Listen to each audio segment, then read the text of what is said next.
Welcome, traveler in time. Tonight, you're invited to dim the lights, adjust your pillows, perhaps set a small fan humming in the background, and let your mind drift back into a world of whispered intrigue and velvet shadows. Here on Boring History for Sleep, we like to keep the pace calm, the tone steady, and the humor gently dry.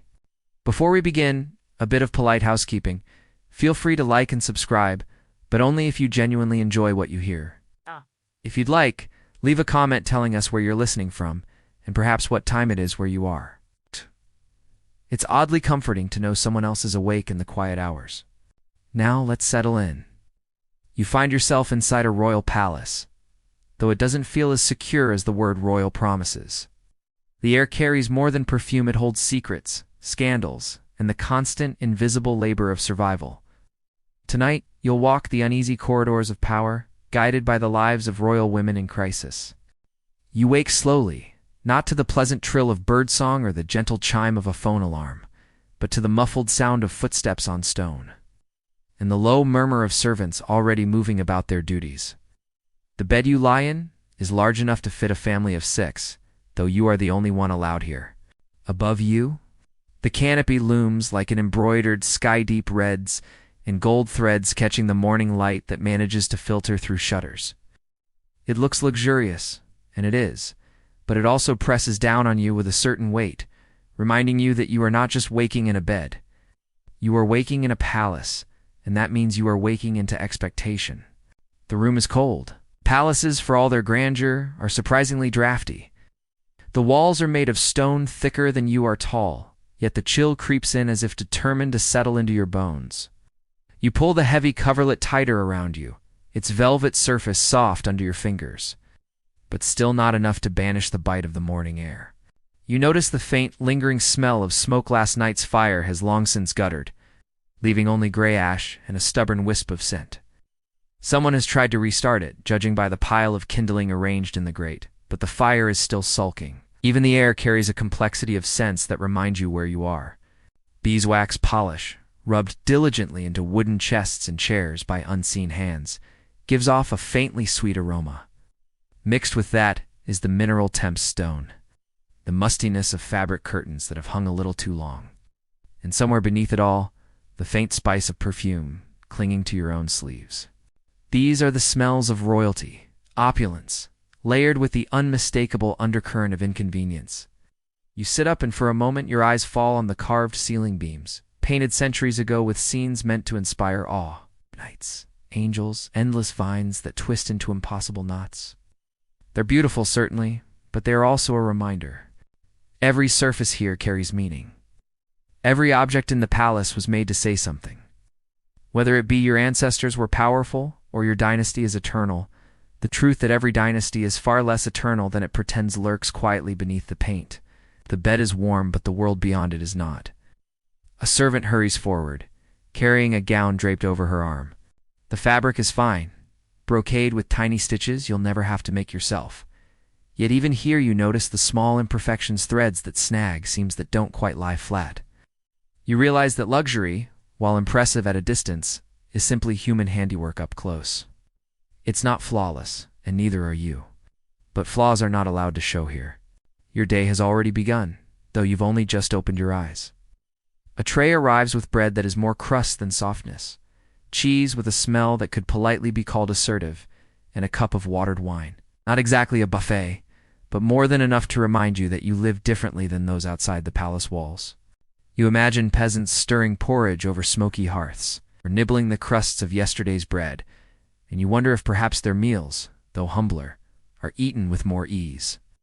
Here even breakfast is a performance. You sip carefully as if someone is watching, because someone always is. Clothes are not just clothes.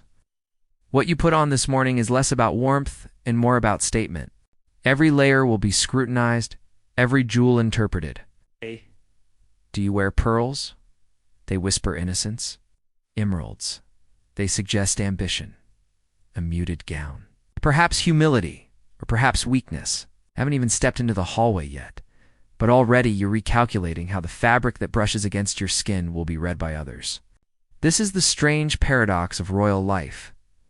You are surrounded by splendor, but rarely by peace. The very walls of the palace seem to lean in with expectation. You are not merely a person here, you are a role. You can laugh, but not too loudly. You can sigh, but not too deeply. You can sleep, but only lightly, because even your dreams are subject to interpretation. And so, you swing your feet onto the cold floor, bracing for the day ahead. The slippers offered to you are embroidered with golden thread, yet they do little to soften the chill of stone beneath them. Still you rise because there is no alternative. Rising is what's expected of you. Rising gracefully, as if you were never truly tired, never truly worried, never truly human. Outside your chamber, the palace stirs. You hear the faint rustle of dresses, the clatter of armor as guards change their watch, the clipped speech of courtiers, already rehearsing their words. The palace is alive, though it doesn't breathe easily. It inhales tension and exhales ceremony. You take a breath yourself, steadying, preparing. The bed was safety, but the hall beyond is performance. You step toward the door, each movement practiced, polished, purposeful. The latch clicks as it opens, and suddenly you are no longer just a figure beneath a canopy, are part of the greater stage. And so, your day begins not in solitude, but in theater. The court awaits, and the palace itself becomes your stage. What you wear, how you smile, where you look, all of it will be remembered. The crown may not be on your head at this moment, but it is always in the air, pressing its invisible weight down upon you. And with that weight in mind, you step into the heart of the court itself, where appearances matter more than truth, and survival often depends on the elegance of your performance. The door opens, and you step out into the hall. At first glance, it is a hallway like any other stone walls, high arched ceilings, a line of windows that let in light with reluctance. But very quickly you realize this is not a hallway at all. It is a stage. Every step you take will be watched, measured, and remembered by someone. The servants lower their gazes as you pass, though not so low that they fail to notice what you're wearing, how quickly you're walking, or whether your expression leans more toward confidence or dread. Courtiers, meanwhile, are less discreet. Their eyes follow you, cataloging details with the hunger of critics reviewing an opening night performance. If you falter, if you sigh, if your sleeve is crumpled, it will become fodder for whispers that ripple through the palace faster than smoke through a chimney. You might think this exhausting, and it is, but it is also oddly exhilarating. There is a current in the air, like static before a storm, except this storm wears velvet and speaks in careful metaphors. The palace is alive with performance, and you are expected to play your part. The great audience chamber lies ahead, doors flung wide as though inviting you into both splendor and peril. The chamber is vast, echoing, designed less for comfort than for awe. Its walls are hung with tapestries, each one not only decorative, but also declarative. Here is your dynasty's history. Here are your victories. Here is your claim to rule. Every fabric fold whispers, you are eternal. Though you and everyone else know eternity is a fragile illusion, makes a good backdrop for the day's performance. You enter and the audience begins. Not the audience of a single monarch on a throne, though perhaps one does sit there, radiating the same heavy presence as the crown on their brow. The real audience is everyone else, the dukes and duchesses, the foreign envoys, the courtiers who lounge with feigned ease, but whose eyes are sharp as falcons. They are not here for entertainment in the usual sense. They are here to read, interpret, and evaluate. And you are here to be read. Every gesture becomes a line of dialogue. You nod at a distant cousin across the room, and suddenly there are whispers about an alliance forming. You adjust your ring absent-mindedly, and someone interprets it as a signal to a faction. Even your silence can be a speech. It's a peculiar kind of acting, one where improvisation is constant. But the consequences of a wrong word are not merely bad reviews, but possibly the downfall of your entire position. Jewelry is not decoration. That pearl necklace you fastened this morning, it was a decision, not an accessory. Pearls speak of purity, of obedience, of the traditional feminine ideal. But too many pearls, and the whispers shift. Is she trying too hard to appear innocent? Emeralds, on the other hand, glitter with ambition. A single emerald ring might say you are strategic. A cascade of emeralds might say you are greedy. Rubies burn with passion, but also with danger. You don't just wear your jewels, you communicate with them, whether you intend to or not. And let's not forget the gown. Its color is a banner, even if you didn't mean it to be. A muted blue might soothe, but risk making you fade into the background. Crimson could suggest boldness, but also arrogance. You can't win entirely, of course. Fashion here is less about pleasing and more about balancing, like juggling knives while pretending they're flowers. As you glide across the chamber floor, you feel the strain of the performance. Your steps must be slow enough to seem deliberate, but not so slow that they suggest hesitation. Your smile must be gracious but not too wide, lest it seem insincere. Every tilt of your head is weighed, every glance analyzed. You are less a person than a living symbol, a character in a play that never ends. And yet, you're not entirely powerless. A single well-timed smile can disarm a rival. A carefully placed word overheard at the right moment can shift the tide of gossip in your favor. You can, in fact, use the performance against those who would use it against you. It is exhausting, but it is also a weapon. And in the precarious environment of the palace, weapons are survival. Still, as you stand in the middle of this glittering, suffocating theater, you realize the true script isn't written on the stage itself. It's written in the shadows, in the conversations behind fans, in the laughter that doesn't reach the eyes. What happens in public is dazzling, but what happens in private often carries the sharper edge. And so, as the day's performance unfolds, you sense another layer beneath it, all the quiet rustle of scandal. Whispers that slink down corridors faster than footsteps, ready to ignite into flame at the smallest spark. The stage is dazzling, yes, but behind every gilded curtain, there are whispers. In fact, you hear them almost before you've taken your seat. A pair of courtiers hover in a corner, pretending to admire a tapestry. Their heads are close, their voices pitched in that deliberate half-whisper that is not really meant to be private. You know what they're doing? Gossip is a form of currency here, traded more avidly than gold. And unlike coins, which make a pleasant jingling sound, gossip tends to echo. Scandal in a royal court is as inevitable as smoke in a fire. The palace is a breeding ground for it. Too many people confined in stone halls, too much ambition compressed into gilded rooms, and far too many eyes searching for weaknesses. What better entertainment than scandal? After all, it's cheaper than commissioning a play and far juicier than watching the tapestries fade. The whispers are often about the same topics, recycled like yesterday's bread.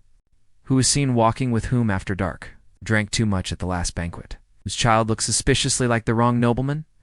Sometimes the rumors are absurd scandal embroidered with more flourish than a silk gown. But absurdity rarely makes them less dangerous. In fact, the more ridiculous the rumor, the more enthusiastically it tends to spread. You, of course, are not immune. A glance held too long at a courtier can become proof of a torrid affair. A missed feast, because you were unwell, quickly transforms into whispers of pregnancy or secret plotting. A miscarriage grief enough on its own becomes whispered punishment from heaven. In the palace, silence is not safety. Even silence can be interpreted, twisted into a story that fits someone else's agenda. It is unfair, but scandal rarely concerns itself with fairness. It concerns itself with effect. And in this, you begin to notice something. Scandal is not merely dangerous. It can also be useful. When aimed at you, it is venom. But when aimed carefully at others, it is a weapon. You learn quickly that scandal is not only endured but managed.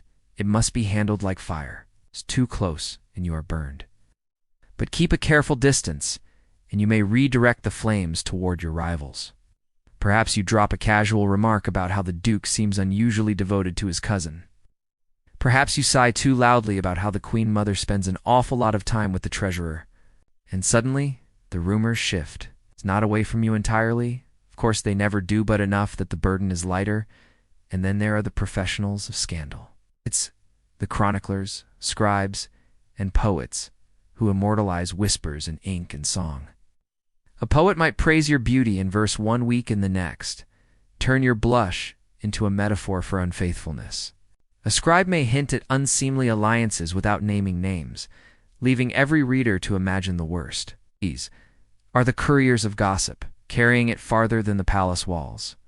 A rumor whispered in the gallery today might be sung in a marketplace tomorrow, growing in detail with every retelling. You might be tempted to laugh at some of the nonsense, because truly, the creativity is impressive. A noblewoman sneezes, and suddenly the court is whispering about poison.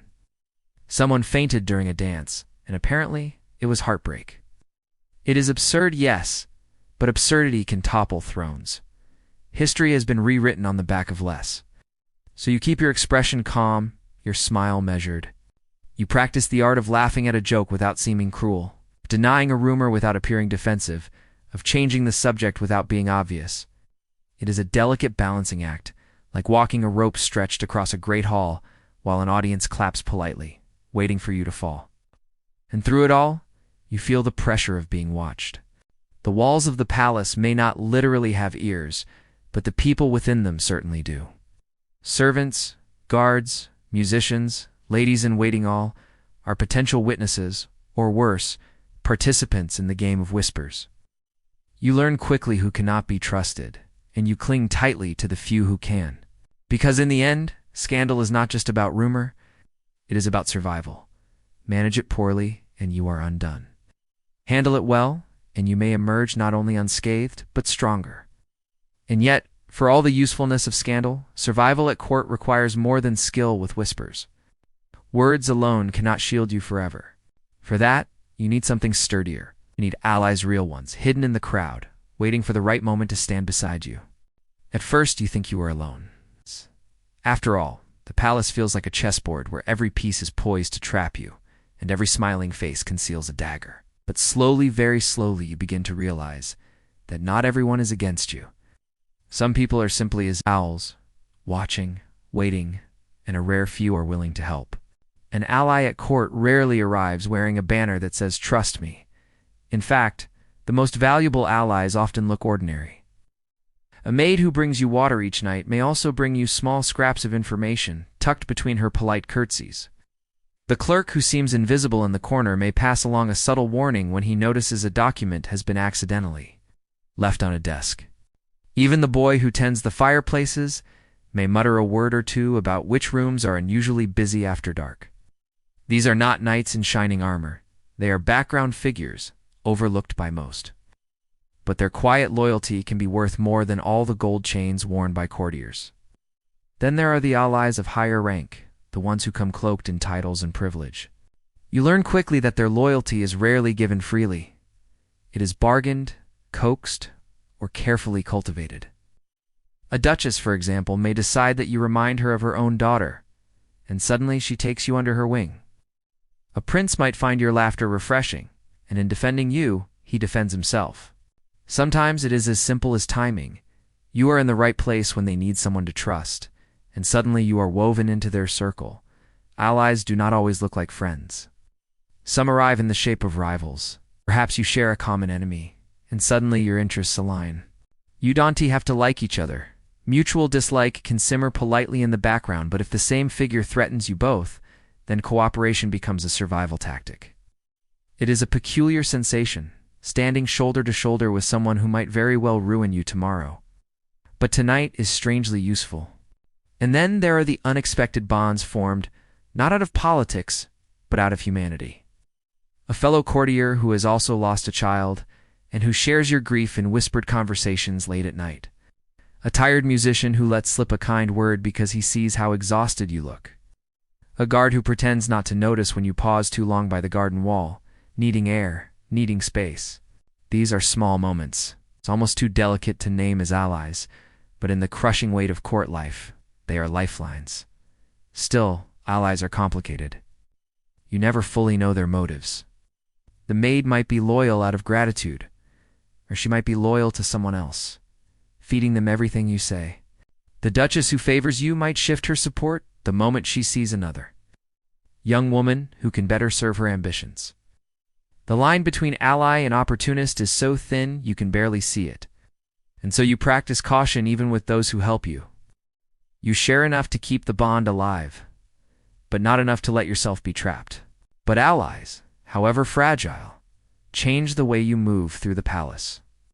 With just one or two, you feel less like a lone pawn and more like a piece with protection.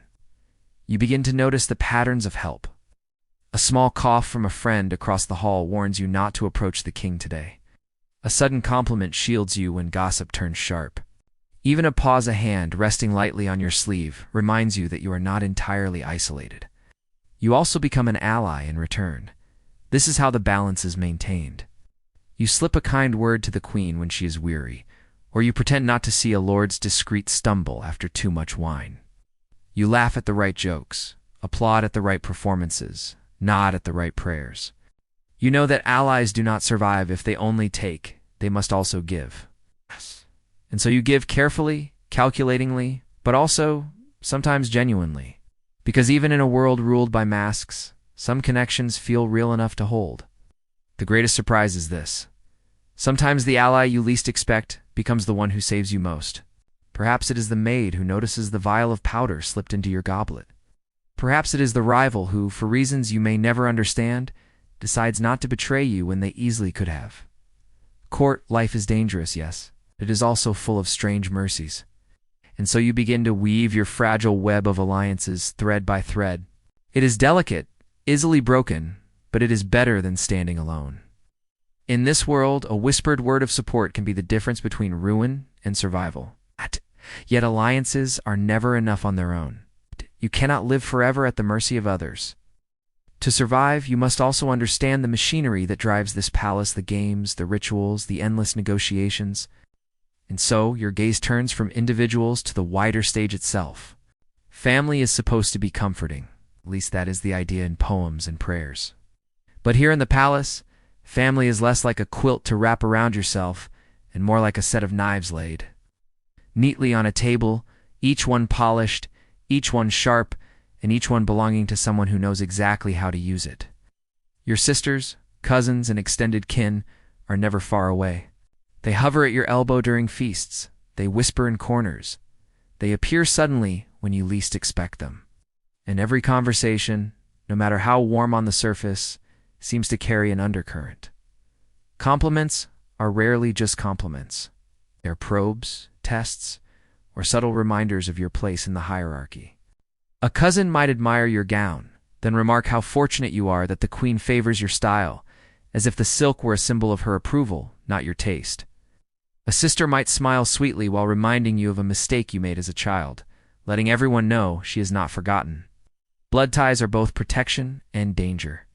In a court where strangers watch for weakness, kinship ought to be your shield. Yet it is often the sisters and cousins who know your weakest spots best. They remember the stories you wish buried, the fears you try to hide, and the mistakes you would prefer forgotten. You will ruin you with a single sentence. Still, not every bond is poisoned. There are moments of genuine closeness, when laughter bubbles up over something ridiculous, the way a nobleman's wig nearly falls into the soup, or how a bishop sneezes exactly 7 times during Mass. Sisters can become conspirators in private jokes. Cousins can become companions during endless ceremonies. You might even cling to one another in the darkest moments, when the weight of expectation becomes unbearable. Family can be both the noose and the rope that pulls you out of the water. Rivalry, however, simmers constantly beneath the smiles. Marriages are the battlefield. A sister betrothed to a powerful duke suddenly leaps ahead in influence, leaving you scrambling to catch up. A cousin married abroad might return in glory, dripping with foreign jewels, and every eye turns toward her as if she glows brighter than you. These rivalries are never spoken aloud, of course. That would be unseemly. Instead, they surface in subtler, ways-lingering glances. It's carefully chosen words, or the silence that lasts just long enough to sting. Sometimes the rivalry is encouraged by the crown itself. A king or queen might deliberately foster tension among sisters, knowing that divided kin are easier to control. If you are praised, another is ignored. If you are overlooked, another is elevated. The balance shifts constantly like a seesaw, leaving everyone a little unsteady. In such an environment, even love is tested. And yet, despite the danger, you cannot cut ties completely. Family is stitched into every part of court life. You share meals, ceremonies, and celebrations. You stand together at weddings and funerals, and the world expects you to look united. You may grind your teeth while smiling, but you must still smile. For the people outside the palace walls, Royal sisters and cousins are paragons of harmony, symbols of stability. The truth, as you know, is far more tangled. At night, when the candles burn low and the laughter has faded, you sometimes think about what it would be like if family truly meant safety. If sisters were only sisters and cousins only cousins. If rivalry did not coil itself around affection, like ivy on stone, but then morning comes and you slip back into the gown, the smile, the performance. Blood is thicker than water, they say, but here, it is also far more volatile. Still, family rivalry has a peculiar way of sharpening you. The glances, the whispers, the subtle contests, all of them, force you to be cleverer, more observant, more resilient. In the constant push and pull of sisterhood and kinship, you learn survival not only from enemies, but from those who share your blood. And just as you begin to adjust to the unpredictable tides of family, you realize that kin is only one piece of the puzzle.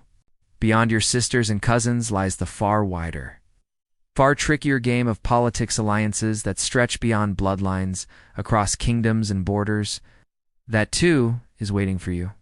The crown looks deceptively simple when you first see it. Circle of metal, studded with jewels, gleaming in the candlelight.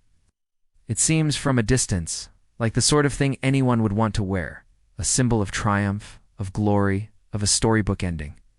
But the moment it touches your head, the truth becomes clear. The crown is not an ornament. It is a weight. It's a very heavy one, both literally and metaphorically. The pressure begins before the metal even grazes your brow. You feel it in the stiff spine you must maintain, the careful angles of your smile, the stillness demanded in every ceremony. The people expect you to be both more than human and less than human at the same time. Flawless in behavior, but never too real, never too emotional. To laugh too loudly is undignified. To cry is a scandal. Even to blink too often in the wrong moment might be interpreted as weakness. Become less a woman, more a living emblem. The jewels dig into your skin during long hours of ritual, and the band presses into your temples until you feel the ache spread into your skull. Servants whisper that the crown represents divine authority, a heavenly burden placed upon mortal shoulders. But to you, it often feels more like an awkward hat no one will let you remove. You sit through feasts where the crown's weight makes your neck throb, a courtiers smile and toast, pretending not to notice your discomfort. Of course, no one offers relief, because the burden is the point. If you cannot carry it gracefully, you are not fit to wear it, and the weight is not only physical. Every decision, every signature, every word you utter is magnified. If you so much as express a preference for fish instead of venison, suddenly the kitchens are abuzz, the merchants are rearranging their shipments. And a nobleman is considering how to profit from the royal palate. If you favor one cousin with a seat beside you, you risk alienating another, sparking a feud that will simmer for months. Even silence is a kind of decision, and often a dangerous one.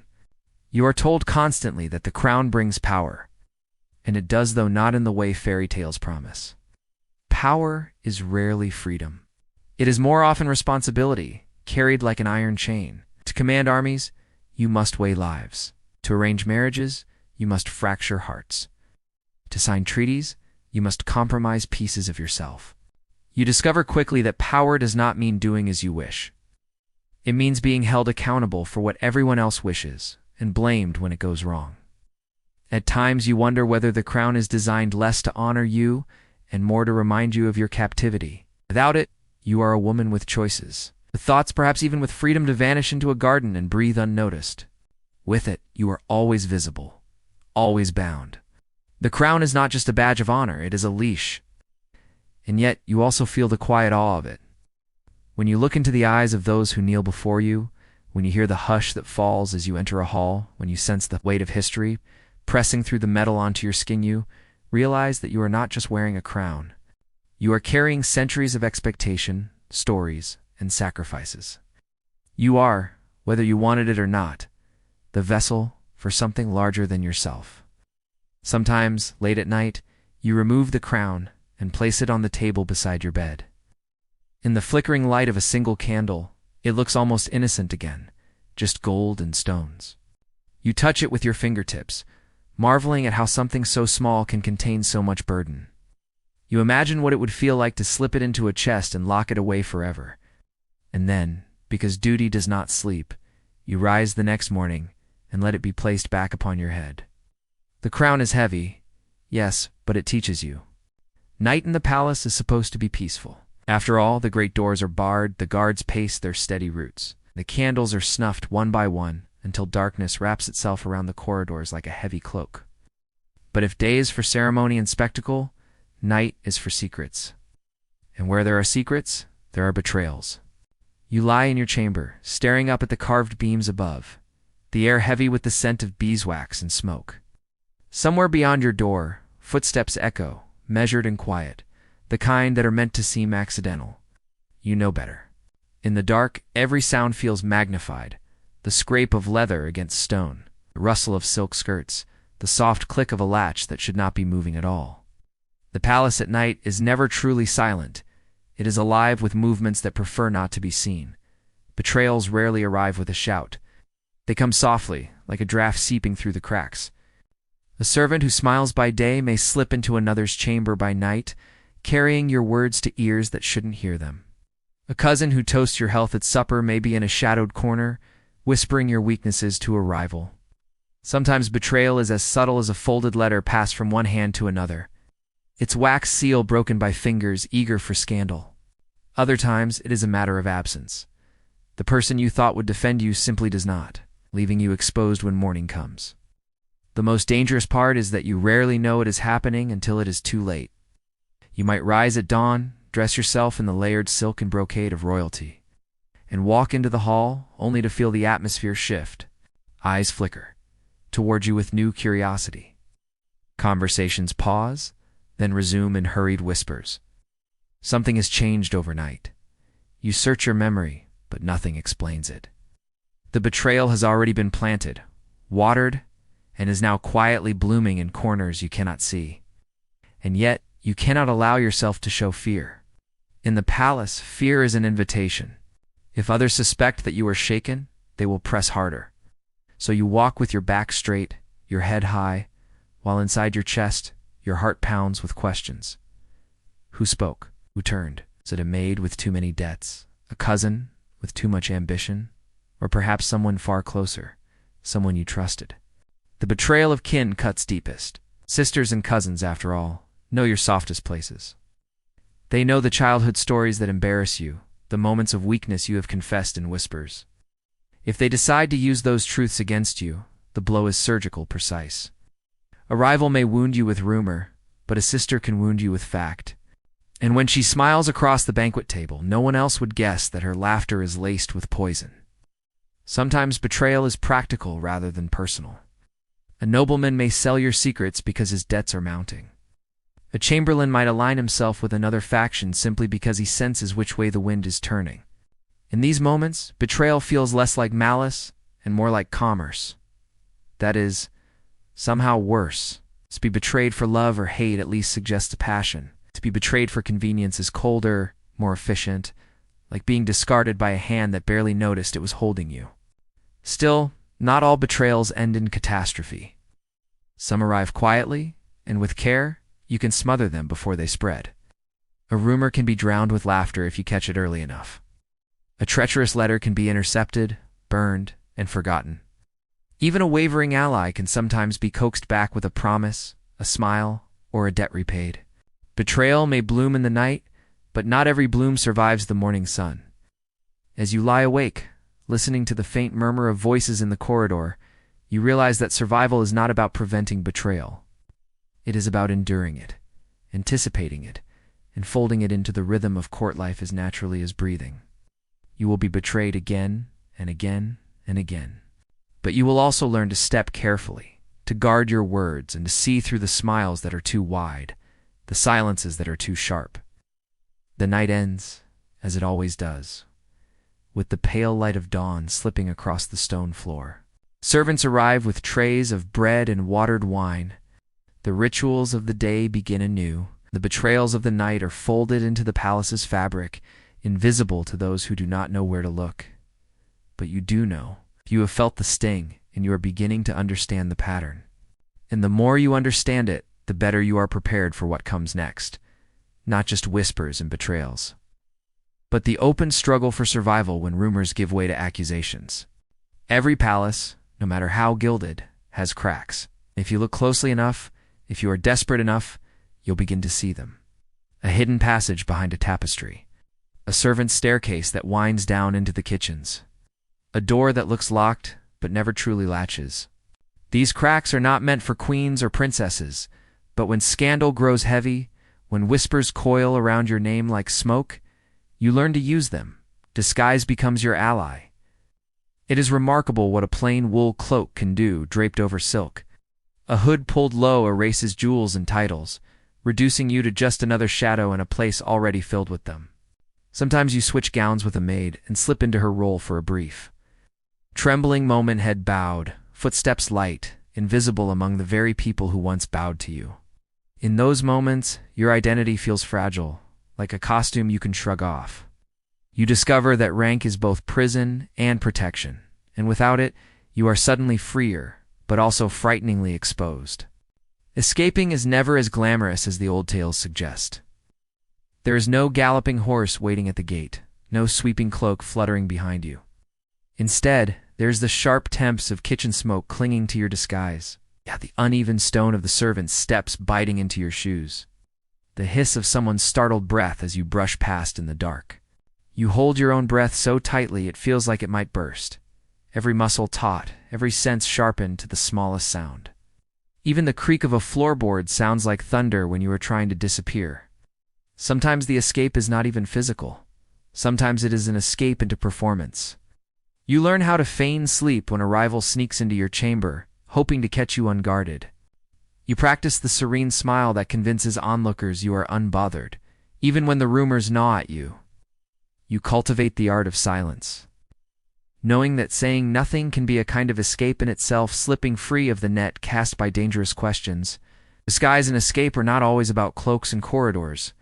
Sometimes they are about masks worn in plain sight.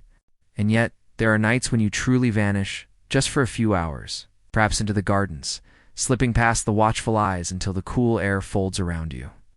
You linger among the roses, breathing their sharp sweetness, your heart pounding not from fear, but from the dizzying relief of solitude. For a fleeting moment, the palace with its marble and masks is far away, and you are only yourself, a woman beneath the stars, free of expectation. That, too, is an escape, though dawn always calls you back. Of course, disguise carries its own risks. If you are discovered, the scandal doubles. To be seen in the wrong cloak, in the wrong hallway, at the wrong hour, such things are enough to ruin a reputation. And yet you risk it, again and again, because the alternative is suffocation. Better a dangerous taste of freedom than a slow, obedient drowning. You begin to notice that you are not the only one. Others, too, slip through the palace shadows. Cousin seeking a lover, a guard pocketing coins, even a queen, weary of her own burdens, may find her way down an unlit stair for the briefest moment of escape. The palace is full of disguises, some woven from fabric, some stitched from silence. Everyone is fleeing something, even if it is only for an hour. And as you return from one such midnight disappearance, your cloak damp with night air, you realize that these escapes are not just acts of rebellion. They are survival. Without them, the scandals, the betrayals, the endless scrutiny would crush you. Disguise gives you space to breathe. Escape gives you a chance to endure. Still, you cannot vanish forever. By dawn, the crown waits, the courtiers whisper, and the performance resumes. But each time you slip into the shadows and return, you feel a little stronger. A little more certain that you can navigate the dangers of this life.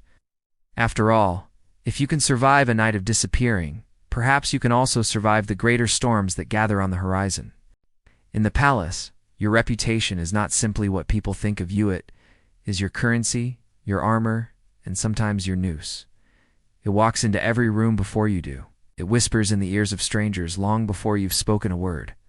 And once it has been stained, it clings stubbornly. No matter how many gowns you change or how many smiles you rehearse, you learn quickly that reputation is not built on truth. It is built on perception, and perception is as fragile as spun glass. One misstep, a laugh too loud, a glance held too long. A word muttered under your breath can ripple outward until it becomes something else entirely. You may have only stumbled in your slippers, but by morning the court is whispering about drunkenness. You may have simply paused to greet a servant, but soon it is rumored you are plotting rebellion with the lower ranks. The story is never yours to write. It is written by those who watch you, and they have very lively imaginations. There are rituals of reputation here, as precise as any mass. You arrive at feasts with the perfect balance of grace and aloofness, neither too eager nor too cold. You flatter without fawning, speak without rambling, and eat without ever actually finishing your food. The performance is exhausting, but necessary. For one night of flawless composure may bolster you, while one moment of visible frustration may undo weeks of careful work. It is like juggling glass spheres in a room full of cats. One slip, and everything shatters. The cruelty lies in how easily others can tamper with your fragile image. A rival only needs to lift a fan and murmur a suggestion. A cousin only needs to recall loudly a story from your childhood that makes you look foolish. Even silence can wound. When people fall suddenly quiet as you approach, their very hush becomes an accusation. And you, of course, are forbidden from responding too directly. To deny too much is to look guilty. To laugh too hard is to seem flippant. The safest weapon is often patience, though it rarely feels safe in the moment. Sometimes, reputation trials come dressed as entertainment. Masks, dances, jousts, banquets, all of them, are stages where you are watched as closely as the performers. Did you clap at the right moment? Did you smile at the right night? Did you rise from your seat too quickly, as though eager, or too slowly, as though sulking? The audience is always alert, and every gesture is stored away for future judgment. You might envy the players on stage who can at least remove their costumes at the end of the evening. You never can. And yet, reputation is not only burden. When it works in your favor, it can be a shield stronger than steel. A rumor of your generosity may cause rivals to hesitate before speaking against you. A carefully cultivated air of dignity may silence those who would otherwise mock. If people believe you untouchable, sometimes you truly become so. The trick is in the maintenance, feeding your reputation with just enough truth to make it believable, but never so much that it reveals the whole of you. Of course, the cruelest part is that reputation does not sleep.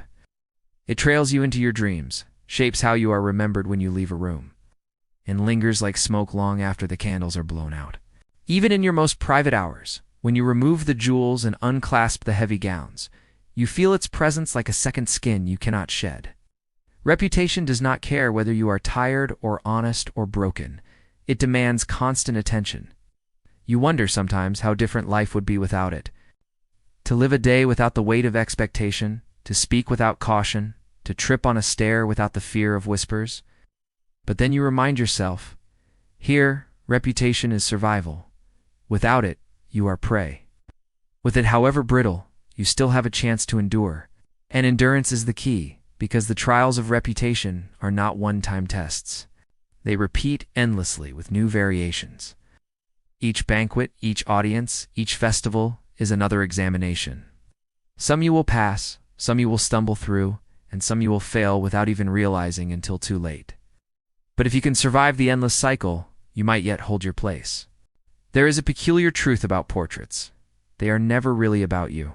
They are about the story others want you to tell, frozen forever in paint and varnish. You sit in the stiff back chair, the painter squinting at you with a mixture of calculation and artistic despair.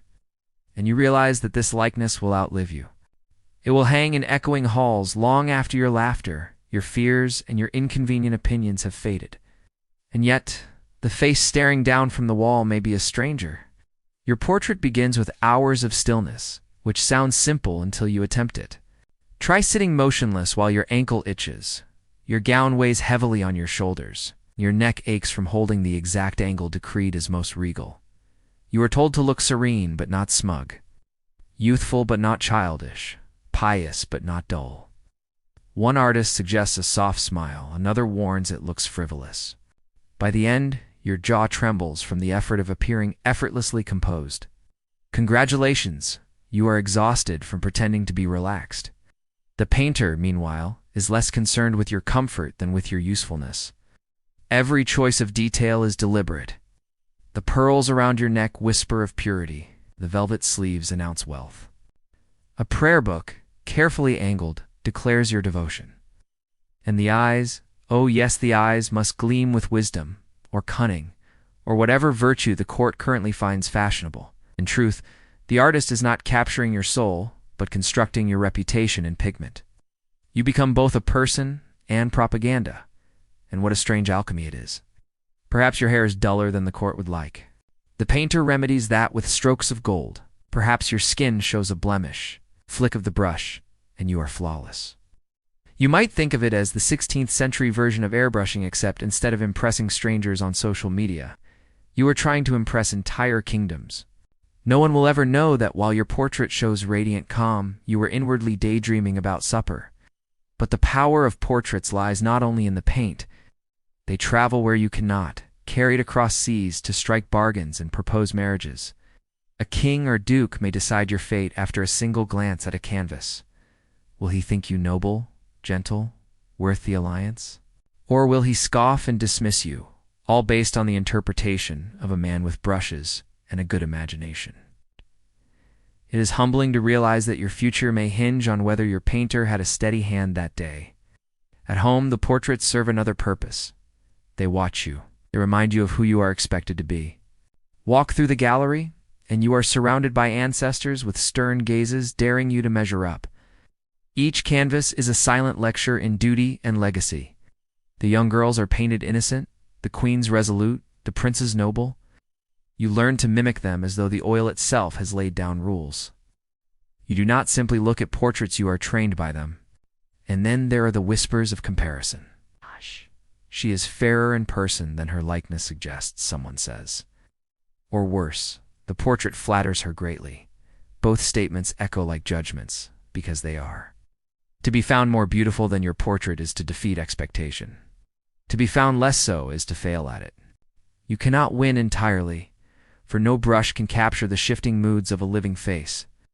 Yet you are measured against that frozen version of yourself, again and again, as if your worth could be tallied in pigments. You begin to understand the irony. The portrait is both immortal and fragile. Mortal, because centuries may pass, and your painted face will still gaze out calmly at strangers. Fragile, because the interpretation of that face shifts with time. A smile once deemed virtuous may later seem smug. A gown once admired for its extravagance may later be condemned as proof of vanity. The canvas endures, but its meaning is constantly rewritten. You, the sitter, have no say in any of it. So you learn to play along. You learn to hold still for hours, to accept that you will be painted taller, slimmer, kinder, wiser. You learn that your portrait is less about who you are than about who others need you to be. And you remind yourself that sometimes this fiction is useful. Flattering painting can secure alliances, win admiration, and smooth over flaws. You may even come to take comfort in the idea that somewhere, someone will always believe you looked exactly as perfect as the artist insisted. And yet there is something haunting about it too. One day, long after you are gone, someone may pause before your portrait and wonder, what was she really like? Was she as serene as she appears here, or did she laugh too loudly, trip on her hem, and mutter under her breath just like anyone else? That secret, the truest portrait of you, is not on the canvas. It lives only in fleeting moments, known only to those who were present. But for now, the portrait hangs, and you must live with the painted echo of yourself, forever performing even when you are not there.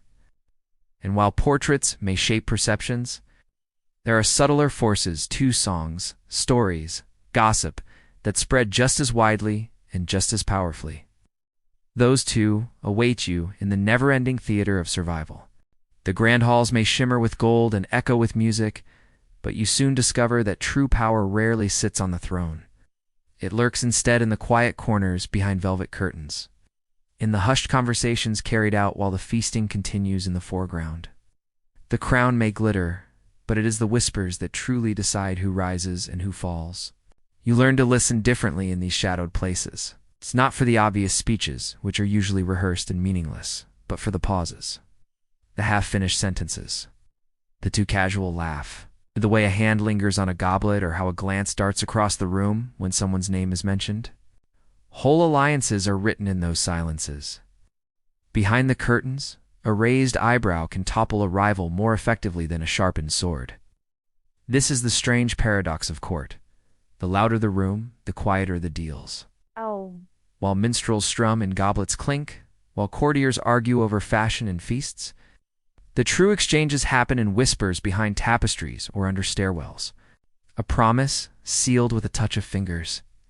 A betrayal murmured so softly it is almost lost in the air. If the throne room is a theater, then the curtains conceal the backstage where the real script is written. You are not invited at first, if you ever are. But eventually, curiosity and necessity draw you closer. You slip behind the drapery, your heart pounding as though you've stepped into forbidden territory. Here the air smells different, less perfumed, more human. The voices are low, intense, threaded with calculation. Here, masks fall away. The cousin who smiles sweetly at you in daylight now hisses about strategy. The rival who mocked you at supper now offers a hand if it serves their purpose. The intimacy is unsettling. It is like seeing the puppeteers tugging at strings you once thought moved of their own accord, and soon you play along. You test your voice in the shadows, suggest an idea, small and careful, just to see if it ripples outward. You trade a piece of gossip for a piece of safety. You begin to realize that even silence can be currency, a choice to withhold rather than to give. Slowly, your presence behind the curtains becomes less strange, less furtive. People begin to lean toward you, as if your opinion might matter. The transformation is subtle, but powerful. You are no longer simply a spectator, you are becoming a participant. Of course, power here is never without danger. A whisper in the wrong ear can destroy you. A promise broken, even by accident, can return like a blade in the dark. You learn quickly to measure your words as carefully as your steps, to feign ignorance when necessary, to act as though you have heard nothing when you have, in fact, heard everything. Behind the curtains, trust is thinner than parchment. Allies are temporary, bargains are brittle. Still, there is a peculiar thrill to it. To know that while the court sings and dances in oblivion, you stand in the place where decisions are actually born. A treaty is altered here, a marriage suggested there, a rebellion perhaps, snuffed out before it sparks. It is intoxicating to hold even a sliver of influence, even if that influence must remain invisible. You feel like a shadow with teeth, and yet shadows do not remain unnoticed forever. Someone always wonders who lingers behind the drapery. Someone notices who whispers too long, who emerges with flushed cheeks or an odd smile. The risk grows with every secret shared, every curtain drawn back. You begin to wonder, will your future be written by your skill at whispering? Or will you one day be betrayed by the very same hushed voices you've trusted? For now, you remain in the game. Stay near the curtains, learning, shaping, surviving. Because while the throne may dazzle the eye, you know the truth. The court itself is ruled from its edges, in half-lit spaces where no crown is needed and no applause is given. It begins with something small, almost dismissible. A faint tickle in the throat, a restless chill in the night air, a flush to the cheeks you blame on the heavy gown. But illness in a palace is never truly private. Before long, whispers travel faster than any physician, and your simple cough becomes a court-wide event. Some murmur that you are fragile. Others wonder aloud if this is divine punishment. And a few, the most calculating of all, quietly hope you do not recover, because your absence might just be their opportunity. Isolation follows swiftly. At first, it feels like enforced rest, an unexpected reprieve from the relentless schedule of feasts, councils, and ceremonies. You are moved into a chamber with thicker curtains, fewer visitors, and a nurse who smells perpetually of vinegar and herbs. The air is heavy with incense meant to purify, but only seems to cling in your throat. You hear muffled laughter from distant corridors, but cannot join it. The palace, which once felt suffocating in its crowded bustle, now feels eerily hollow. Loneliness is its own kind of fever. With no audience to flatter, no rivals to outwit, and no allies to reassure you, you are left with only yourself. And that self is not always a kind companion. You begin to wonder how you are remembered in the rooms you once filled. Do they speak your name with sympathy or with impatience? Are your duties quietly passed to another, who wears them more gracefully than you ever did? Reputation, once a fragile but vital shield, now sits unattended, at the mercy of others' tongues. The body, meanwhile, becomes a battlefield. Doctors arrive in layers of fur and velvet, armed with vials, powders, and endless confidence. They bleed you when you are weak, dose you when you are faint, and assure you with grave faces that their methods are sound. Each visit brings new discomfort but little relief.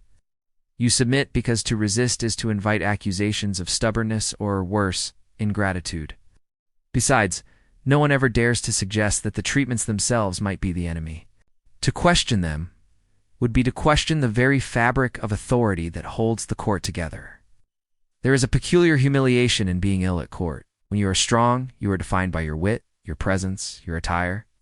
When you are sick, you are reduced to the sound of your cough, the dampness of your sheets, the paleness of your skin. Servants gossip about your fevers. Attendants speculate on your appetite, and your weakness becomes public property. Even your sighs are catalogued, as though they might signal the rise or fall of dynasties. And yet in this isolation, there are slivers of clarity. Without the constant noise of court life, you notice details once overlooked, the quiet creak of beams in the ceiling, the soft brush of a nurse's hand as she changes a cloth, the rhythm of your own breathing when the fever eases. You realize how fragile the body truly is, how easily brought down by something invisible.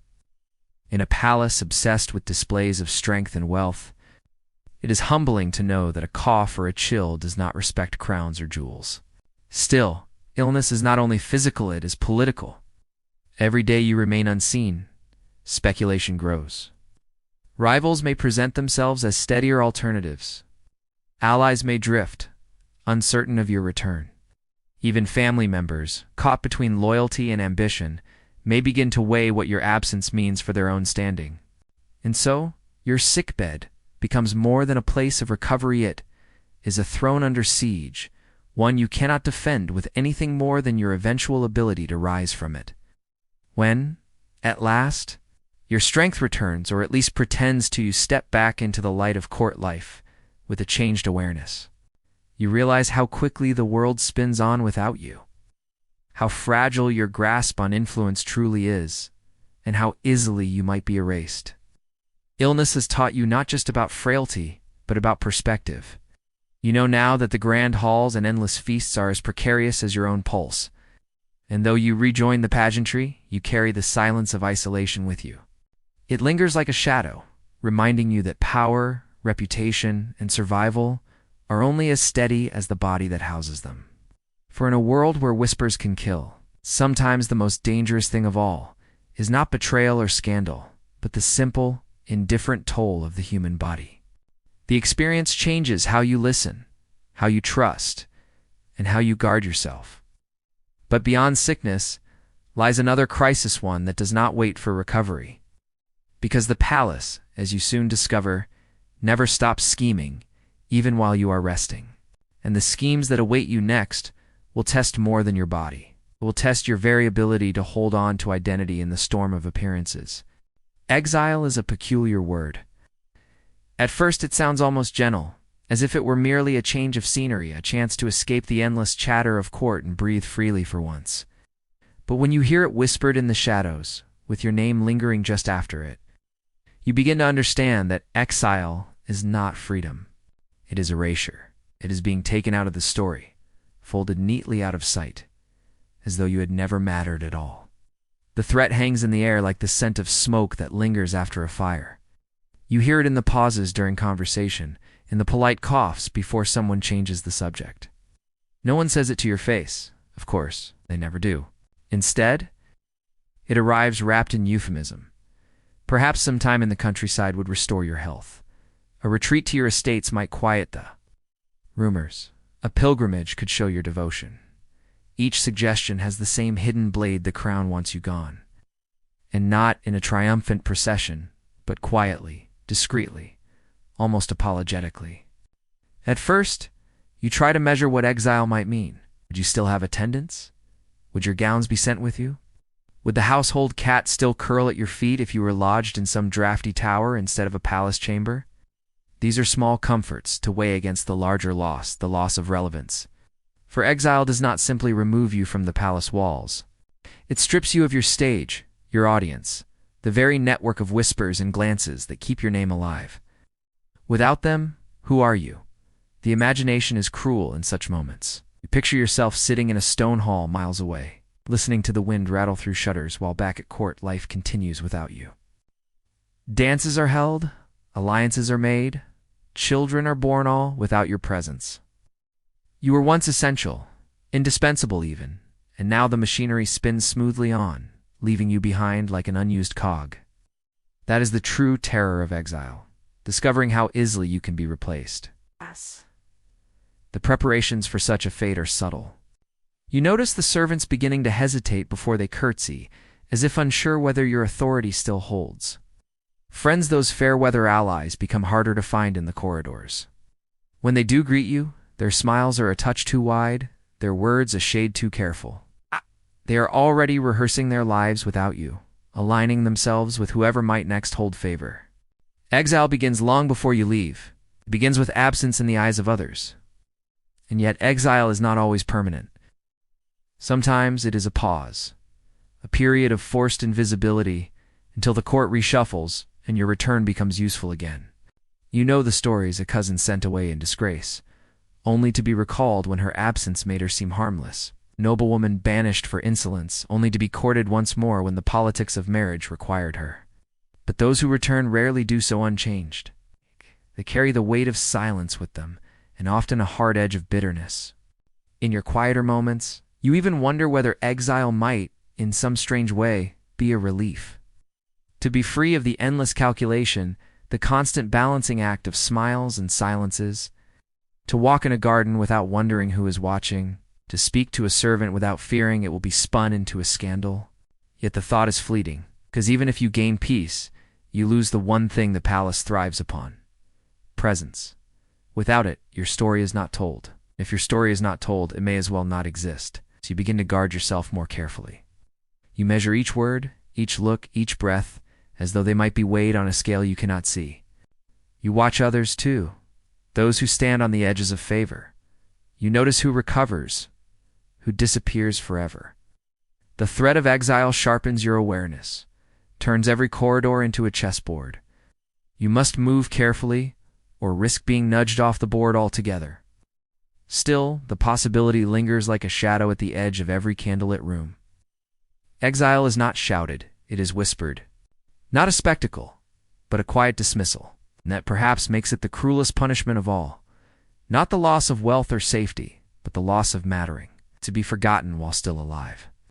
The threat does not vanish, it hovers, a constant reminder that your place here is conditional. But it also steals you. If you are to remain, if you are to resist the silent erasure, you must be more than ornamental. You must weave yourself into the fabric of power so tightly that to remove you would unravel the whole. And that, of course, leads you into a new realm of survival. Learning how to cloak your influence in the very rituals and appearances that exile once threatened to strip away. Every royal woman who falls from favor learns the same brutal truth. The path back is steep, uncertain, and littered with broken promises, while ruin crouches close at your heels, eager to claim you. The court thrives on such delicate balances, for nothing entertains like the slow spectacle of someone teetering between redemption and oblivion. When whispers first shift toward restoration, they arrive as cautiously as rumors of exile once did. A glance from a visiting ambassador, a compliment muttered a touch too loudly at a banquet, a summons to a ceremony you had quietly been excluded from. Each is a breadcrumb, and you collect them hungrily, stitching them together into a fragile fabric of hope. But you know too well how easily that fabric can unravel, and the price, more often than not, is steep. Sometimes the price is your dignity. You may need to humble yourself before someone who once mocked you, to extend a hand to a cousin who sharpened knives behind your back, nodding graciously as though they were never exaggerated or invented in the first place. To admit too much guilt is dangerous, but to admit none is fatal. The art lies in balancing apology with insistence that you are, in fact, indispensable. A marriage arranged without your input, sealing your loyalty in bonds of family. A gift so extravagant it nearly empties your coffers, presented to the very monarch who questioned your loyalty. Or perhaps you are asked to lend your name to a cause you privately detest, simply because it proves your usefulness. Restoration demands performance, and the role changes nightly. The next, you are the glamorous hostess, dazzling guests with wit and warmth. The mask is never still. But ruin is never far, waiting for a single slip. A wrong word in the wrong ear, a smile that seems to smug, a rival who decides your rise is inconvenient. And so you tread carefully, always aware that the ground beneath you is less marble and more thin ice. Every day is a trial, every night an examination. You are constantly judged, not for who you are, but for how convincingly you can be who others need you to be. When someone of true power extends a hand not merely out of convenience but out of recognition. A monarch who sees your loyalty, a fellow noblewoman who remembers your kindness, a scholar who writes in your defense. Those moments are small, fragile, and often fleeting, but they are also deeply human. They remind you that restoration is not just politics, is survival through connection, through the stubborn refusal to disappear. Yet you cannot ignore the truth. Every attempt at restoration carries risk. For some women, the effort leads to triumph, to a return so dazzling it eclipses past humiliations. For others, it ends in ruin, the final collapse into obscurity. The last desperate act of someone who could not find their way back into the story.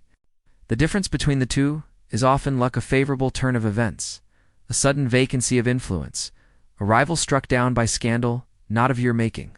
And so, you live in the tension of both possibilities, never certain which path will become your own. Restoration, if achieved, brings no lasting peace, for you know how easily it can be undone. Ruin, if it comes, will not announce itself but creep in quietly, until one day you wake and realize no one listens anymore. This precarious balance sharpens your mind and hardens your resolve. You learn that survival is not about certainty, but about resilience, the ability to keep walking the line, to adjust your step each time the ground shifts beneath you. In the end, restoration and ruin are not opposites. They are twins, bound together, circling one another endlessly, and you are caught between them. For now, you remain upright, still moving, still performing, still visible. But as the next crisis looms, you cannot help but wonder, will the next turn of fortune lift you higher? Or will it finally cast you into the silence from which no return is possible?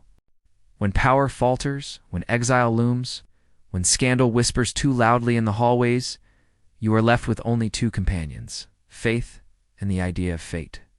They are not always kind companions, but in a palace where everyone plays games with daggers hidden in their sleeves, they are sometimes the only allies you can keep close without fear of betrayal. Faith arrives first in ritual. You kneel in chapels that smell faintly of beeswax and damp stone, whispering prayers that you hope climb upward faster than the smoke of incense. You cross yourself with practiced hands, bowing at the right moments, listening to hymns echo through arches high above your head. It is calming, at least outwardly. For a brief span of time, the murmurs of the court fall away, replaced by the steady rhythm of liturgy. Here, no one asks you to smile or flatter. You are simply another soul among many, at least in theory. But faith is not purely comfort. It is also expectation. You are reminded again and again that your trials are tests, that your survival depends not just on wit, but on divine favor.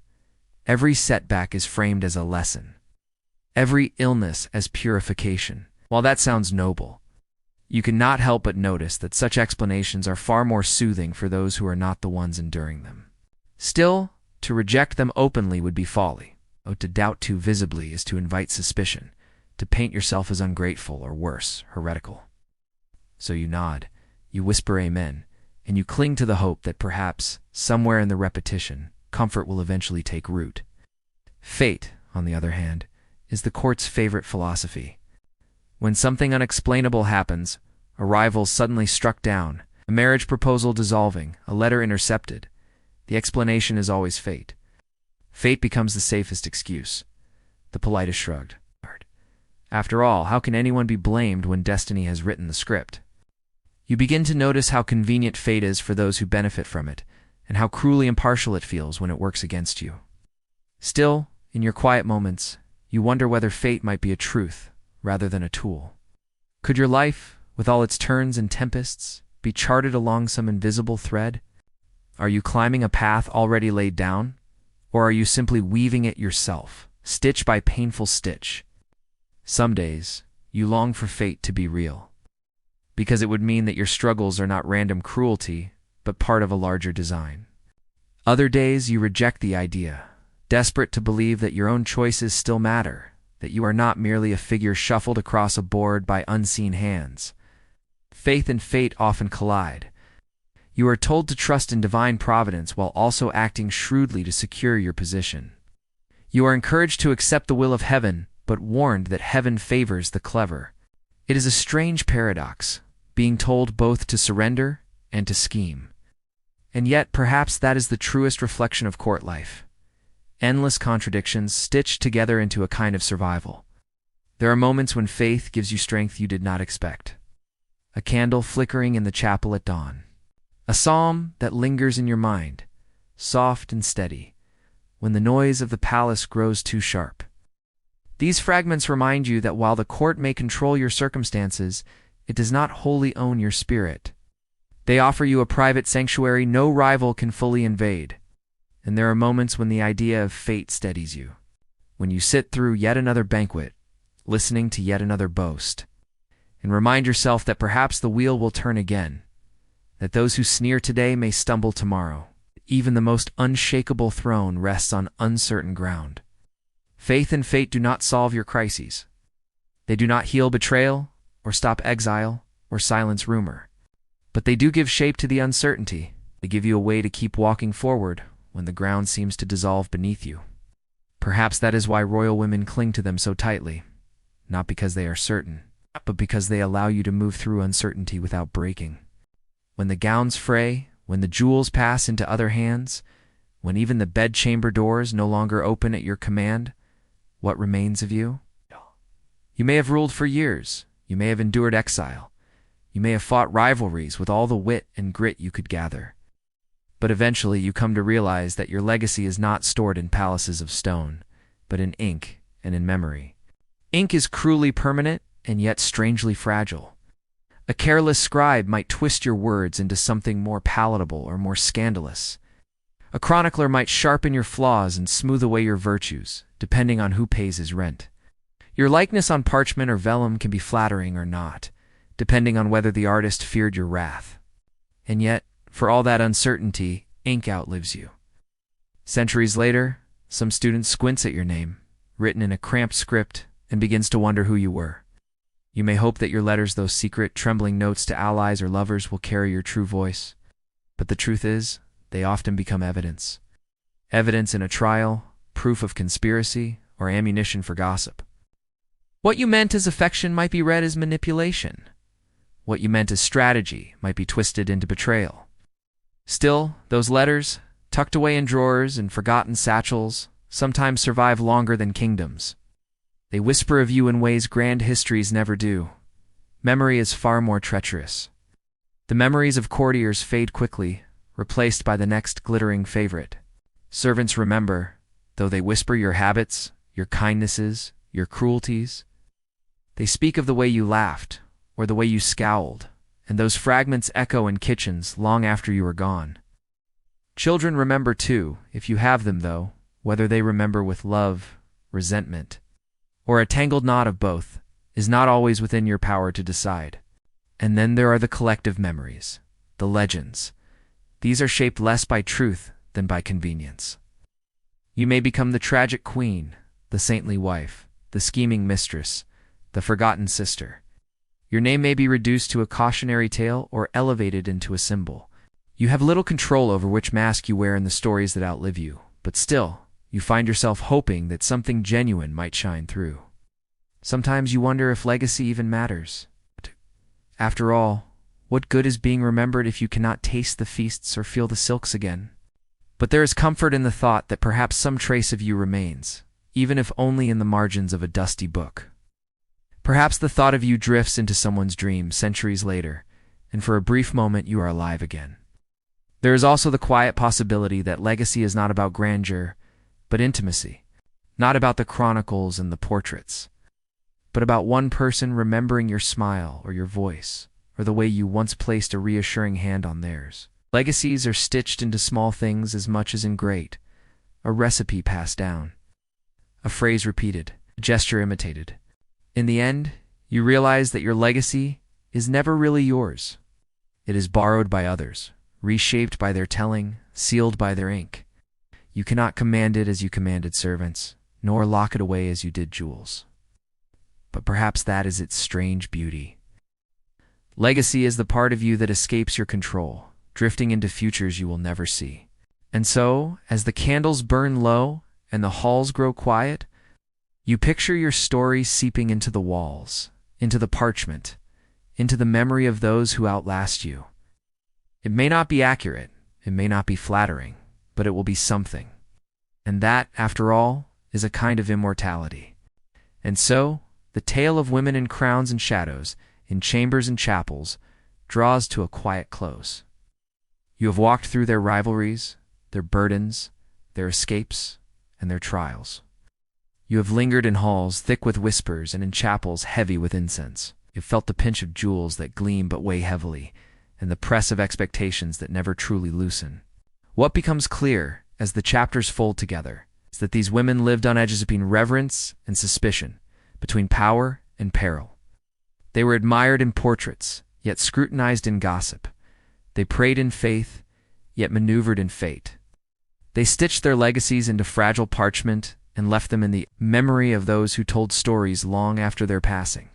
And though their crowns gleamed, they never rested lightly. You may notice, too, how their struggles echo faintly across time. The details shift, the fashions, the palaces, the rituals, but the core remains. The longing to be remembered with kindness. The need to find space in a world that often judged more than it understood. The balance of dignity against survival. Now, as you let these voices drift away, imagine them not as distant, unreachable figures, but as people who laughed, who worried, who dreamed, who sat awake on sleepless nights wondering what tomorrow would demand of them. Their lives were extraordinary in setting, yet deeply human in feeling. And with that, we let the story settle into stillness. The doors close softly on their chambers, the ink dries on their letters, the whispers fade into silence. What remains is a sense of continuity, of shared humanity that stretches through the centuries like a thread. You have followed it through betrayals, burdens, and fleeting victories, and now it rests quietly with you. So breathe a little easier, let the weight of crowns, the murmur of courts, and the clatter of intrigues dissolve. Here at the end, there is only calm. History has done its part, and so have you. Rest well.